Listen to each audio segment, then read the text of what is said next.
السلام علیکم ناظرین، سیاست ٹی وی کے عالمی خبرنامے میں آپ سب کا تہہ دل سے استقبال ہے۔ میں ہوں فرزان احمد۔ سب سے پہلے پیش ہے ہیڈ لائنز۔ امریکی شہریت رکھنے والے اسرائیلی فوجی ایڈان الیگزینڈر اور 4 دیگر دوہری شہریت کے حامل 4 قیدیوں کی لاشوں کی حوالگی پر حماس رضامند۔ جنگ بندی مذاکرات کا نیا دور جاری۔ امریکہ اور اسرائیل نے غزہ سے فلسطینیوں کی آبادکاری کے لیے افریقی ممالک سے کیا رابطہ، امریکی میڈیا نے کیا انکشاف۔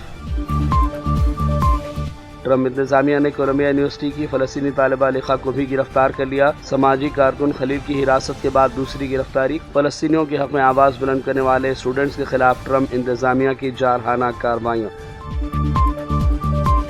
روس امریکہ کے ساتھ ڈیل کر لے گا، یوکرین سے جنگ بندی کی راہیں ہموار، امریکہ کے صدر ٹرمپ نے کیا دعویٰ۔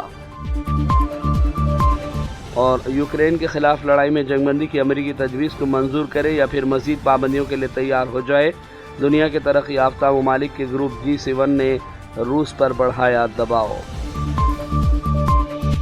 ہیڈ لائنز آپ نے دیکھی اور پیش ہے تفصیلات۔ دیکھیں گے بڑی بین الاقوامی خبریں۔ اسلامی تحریک مزاحمت حماس نے کہا کہ اس نے امریکی شہریت رکھنے والے اسرائیلی فوجی ایڈان الیگزینڈر اور 4 دیگر دوہری شہریت کے حامل قیدیوں کی لاشوں کی حوالگی پر رضامندی ظاہر کی ہے، جو کہ ثالثوں کی جانب سے مذاکرات دوبارہ شروع کرنے کی تجویز کے تحت پیش کی گئی۔ یہ منظوری ایسے وقت میں ملی جب حماس کو ثالثوں کی جانب سے تجویز ملی۔ حماس نے ذمہ داری کا مظاہرہ کیا اور مثبت جواب دینے کا فیصلہ کیا۔ حماس نے بات چیت شروع کرنے اور دوسرے مرحلے کے مسائل پر جامع معاہدے تک پہنچنے کے لیے اپنی مکمل تیاری کی ہے۔ اسرائیل کو اپنی ذمہ داریوں کو پورا کرنے کی ضرورت پر زور دیا گیا۔ فلسطینی مزاحمت کے زیر حراست باقی قیدیوں میں سے 5 امریکی شہریت کے حامل ہیں، جن میں ایڈن الیگزینڈر بھی شامل ہے۔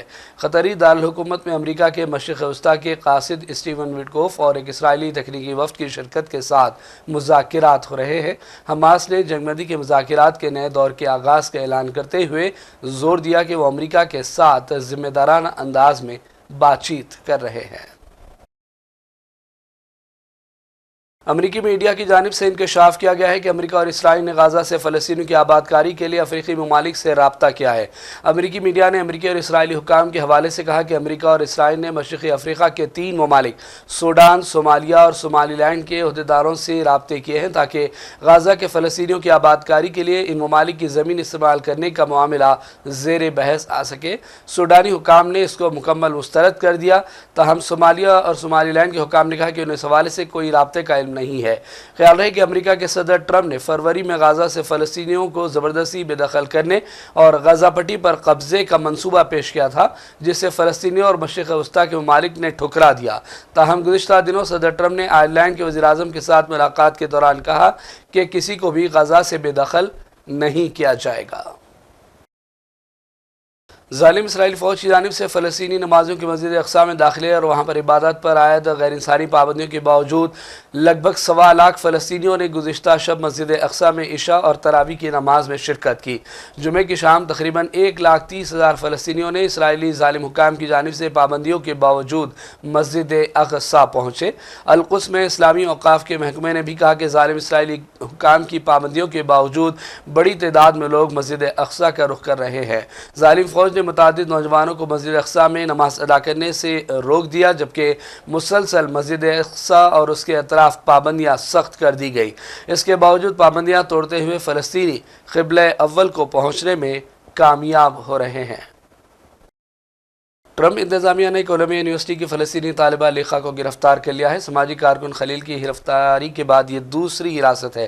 فلسطینیوں کے حق میں آواز بلند کرنے والے طالب علموں کے خلاف ٹرمپ انتظامیہ ان دنوں سخت کارروائیاں کر رہی ہے اور کولمبیا یونیورسٹی کی فلسطینی طالبہ لیخا کو بھی گرفتار کیا گیا۔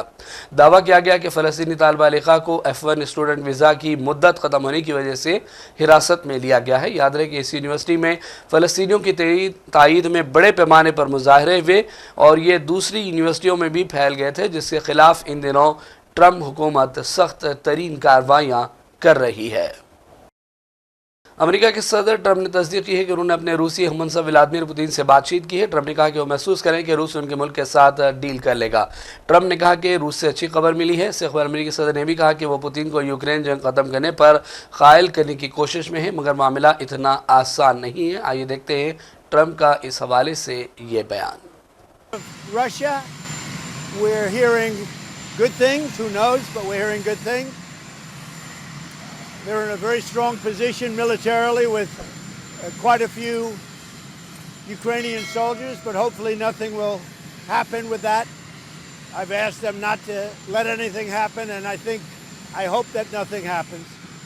But I feel that Russia is going to make a deal with us, I hope. We've spoken with President Putin. We've spoken with a lot of people. And Ukraine is waiting. I'm very concerned about the field. In the field, there's a very vulnerable group of Ukrainian soldiers right now that are actually surrounded. And that's not good because we don't want them to die. Enough people have died. So we'll see what happens with regard to all of it. But I'm getting, from the standpoint about a ceasefire and ultimately a deal, some pretty good vibes. اور اس دوران دنیا کے ترقی یافتہ ممالک کے group G7 نے روس پر زور دیا کہ وہ یوکرین کے خلاف لڑائی میں جنگ بندی کی امریکی تجویز منظور کر لے یا پھر ان کی جانب سے مزید پابندیوں کے لیے تیار رہے۔ کینیڈا میں G7 ممالک کے اعلیٰ سفارتکاروں نے اجلاس کے بعد روس پر زور دیا کہ وہ جنگ بندی پر مساوی شرائط کے تحت راضی ہو جائے اور عمل کرے۔ بیان میں بھی کہا گیا کہ ہم نے اس بارے میں تبادلہ خیال کیا کہ اگر روس جنگ بندی پر راضی نہیں ہوتا تو اسے مزید پابندیوں اور تیل کی قیمتوں پر حد کی شکل میں بھاری قیمت چکانا پڑے گا۔ جبکہ یوکرین کے لیے اضافی مدد کے بارے میں بات چیت ہوئی۔ وائٹ ہاؤس نے کہا کہ ٹرمپ نے روسی صدر پوتین سے بات چیت کی ہے۔ کینیڈا نے کہا کہ G7 کے تمام وزرائے خارجہ جنگ بندی کی امریکی تجویز پر اتفاق رکھتے ہیں جسے یوکرین کی بھی تائید حاصل ہے اور یوکرین کے ساتھ جنگ بندی کے معاملے پر ذمہ داری اب روس کی ہے۔ برطانیہ کا ماننا ہے کہ کسی شرائط کے بغیر جنگ بندی ضروری ہے۔ یوکرین نے اپنی پوزیشن واضح کر دی، اب یہ روس کا کام ہے کہ وہ اسے قبول کر لے۔ امریکہ کی سینٹرل کمانڈ فورسز نے عراقی انٹیلیجنس اور سیکورٹی فورسز کے تعاون کے ساتھ مبینہ طور پر داعش کے ایک لیڈر ابو خدیجہ کو ہلاک کر دیا ہے۔ فورسز نے عراق کے صوبہ الانبار میں ایک فضائی حملے میں داعشی لیڈر کو ہلاک کرنے کا دعویٰ کیا۔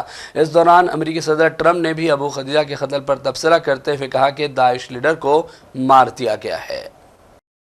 مارک کارنی نے کینیڈا کے 24ویں وزیر اعظم کے طور پر حلف لے لیا۔ انہوں نے کہا یہ نازک ذمہ داری ایسے وقت میں اٹھائی جبکہ کینیڈا امریکہ کے ساتھ کشیدہ تعلقات اور صدر ٹرمپ کے دوبارہ اقتدار میں آنے کے بعد پیدا ہونے والے بحران کو دیکھتے ہوئے یہ سب بڑے چیلنج سمجھے جا رہے ہیں۔ پیش ہے اس حوالے سے سیاست ٹی وی کی ایک تفصیلی رپورٹ۔ مارک کارنی نے کینیڈا کے 24ویں وزیر اعظم کے طور پر حلف لے لیا۔ وہ وزارت عظمیٰ کے ایک ایسے وقت میں ذمہ داری سنبھال رہے ہیں جب کینیڈا امریکہ کے ساتھ کشیدہ تعلقات اور امریکی صدر ڈونلڈ ٹرمپ کے دوبارہ اقتدار میں آنے کے بعد پیدا ہوئے بحران سے نبرد آزما ہے۔ حکمران جماعت لیبر پارٹی نے جسٹن ٹروڈو کی جگہ مارک کارنی کی وزارت عظمیٰ کی تائید اس امید کے ساتھ کی کہ وہ کینیڈا کو ممکنہ تجارتی جنگ کے اثرات سے بچا سکیں گے۔ مارک کارنی کینیڈا کے 2 مرکزی بینکوں کی قیادت کا وسیع تر تجربہ رکھتے ہیں۔ مارک کارنی نے کبھی کسی عوامی الیکشن میں حصہ نہیں لیا لیکن جلد ہی ان کی قائدانہ صلاحیتوں کا امتحان بھی لیا جائے گا کیونکہ کینیڈا میں عام الیکشن قریب ہے۔ اس الیکشن میں نومنتخب وزیر اعظم کے لیے سب سے بڑا چیلنج ڈونلڈ ٹرمپ کی دھمکیاں ہوں گی۔ صدر ٹرمپ نے کینیڈا پر بھاری درآمدی محصولات یعنی ٹیکس عائد کیے ہیں اور مزید پابندیوں کی دھمکیاں بھی دی ہیں۔ ٹرمپ نے یہاں تک دعویٰ کیا کہ کینیڈا بطور ملک مزید قابل عمل نہیں ہے اور اسے امریکہ میں ضم کر دینا چاہیے۔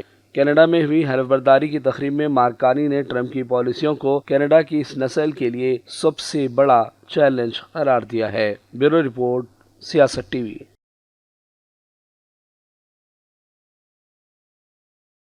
اور اب آخر میں ہیڈ لائنز پر ڈالیں گے ایک اور نظر۔ امریکی شہریت رکھنے والے اسرائیلی فوجی ایڈان الیگزینڈر اور 4 دیگر دوہری شہریت کے حامل 4 قیدیوں کی لاشوں کی حوالگی پر حماس رضامند۔ جنگ بندی مذاکرات کا نیا دور جاری۔ امریکہ اور اسرائیل نے غزہ سے فلسطینیوں کی آبادکاری کے لیے افریقی ممالک سے کیا رابطہ، امریکی میڈیا نے کیا انکشاف۔ ٹرمپ انتظامیہ نے کولمبیا یونیورسٹی کی فلسطینی طالبہ لکھا کو بھی گرفتار کر لیا۔ سماجی کارکن خلیل کی حراست کے بعد دوسری گرفتاری۔ فلسطینیوں کے حق میں آواز بلند کرنے والے اسٹوڈنٹس کے خلاف ٹرمپ انتظامیہ کی جارحانہ کارروائیاں۔ روس امریکہ کے ساتھ ڈیل کر لے گا، یوکرین سے جنگ بندی کی راہیں ہموار، امریکہ کے صدر ٹرمپ نے کیا دعویٰ۔ اور یوکرین کے خلاف لڑائی میں جنگ بندی کی امریکی تجویز کو منظور کرے یا پھر مزید پابندیوں کے لیے تیار ہو جائے، دنیا کے ترقی یافتہ ممالک کے گروپ G7 نے روس پر بڑھایا دباؤ۔ عالمی خبرنامے کا سلسلہ فی الحال یہی ختم کرتے ہیں۔ محمد فرزان احمد کو پوری ٹیم کے ساتھ اجازت دیں۔ دیکھتے رہیے سیاست ٹی وی۔ اللہ حافظ۔